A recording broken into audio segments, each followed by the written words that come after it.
Dávam tento text jak vianočný pozdrav. Celý rok behaš, teraz sa prosím ťa zastav. Zahod svoje problémy pre tento deň za hlavu. Zrazu si úplne voľný, stalo to za tú námahu. Musíš vnímať a nasávať vianočnú atmosféru. Nauč sa brať život ako veľkú bombonieru. Ako povedal filmový hrdina Forrest, nikdy nevieš čo ochutnáš, lásku či bolesť. Na Vianoce vždy vyberáš si iba svoju rodinu a tráviš s nimi každú voľnú hodinu, ktorú nevenoval si im po celý rok.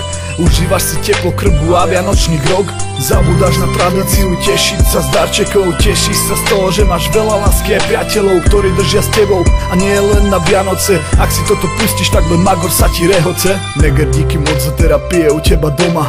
Nebyť teba asi postihnem a koma. Hej Juri, nevidíme sa často, ale bláznivých úletov mám s tebou asi cesto. Gentlemani ako Andrej a Maťo, nevždy mali sme sa radi, vôbec nestalo to za to. Fia a Betka, babi do voza aj do koča. Všetci chalani sa za vami na ulici otočia. Na ty žab, Sonička a Menco, s vami byť v škole, to je teda nieco.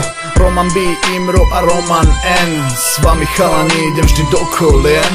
Skoro som zabudol ešte Johnny a Farky, zrazu na oblohe nie sú vôbec žiadne mraky.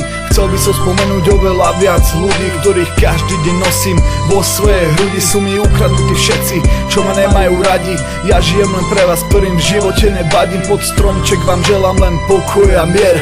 V ďalšom roku veľa pozitívnych zmien. Takže ho, ho, ho, Vianoce sú čas, ktorý rok čo rok prichádza zas a zas. Takže ho, ho, ho, zo smutku stáva sa smiech. O, to je to krajšie, keď vidíš vonku sneh. Takže ho, ho, ho, Vianoce sú čas, ktorý rok čo rok prichádza zas a zas. Takže ho, ho, ho, zo smutku stáva sa smiech. O, to je to krajšie, keď vidíš vonku sneh.